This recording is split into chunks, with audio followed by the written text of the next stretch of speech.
Depuis que les déplacés affluent en pirogue, fuyant l'avancée du M23 soutenu par le Rwanda, un vent d'inquiétude souffle sur Kavinyonge dans le territoire de Beni.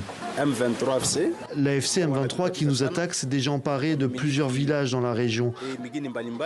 Ça nous inquiète de voir arriver les déplacés ici. Ils sont de plus en plus nombreux et on ne sait pas ce que l'avenir nous réserve. Vous savez qu'il y a eu beaucoup de morts là-bas.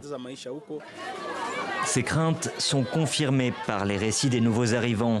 Ils sont déjà plus de 5000 inscrits auprès de la société civile dans l'espoir d'obtenir de l'aide.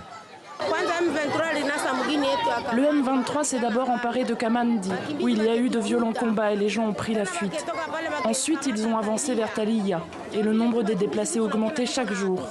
Après, ils ont pris Lunyasangé, où ils ont tué nos enfants. Beaucoup de civils et de militaires ont été tués.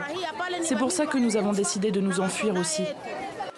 Les habitants de Kavinyonge accueillent les déplacés chez eux et partagent leurs maigres ressources. Mais plus les combats se rapprochent, plus la pêche devient dangereuse et le poisson rare.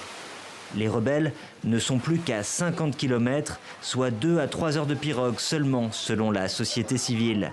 Les autorités locales, elles, tentent de rassurer. En réalité, la situation est calme à Kavinyonge. La psychose est beaucoup due à l'arrivée des déplacés que nous accueillons.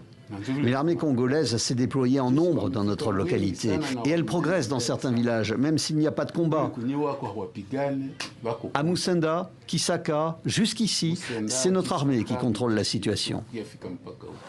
En ligne de mire pour les rebelles, la ville de Beni, 120 km plus au nord, capitale provisoire du Nord Kivu depuis la chute de Goma, c'est l'avant-dernier territoire de la province encore sous contrôle du gouvernement congolais.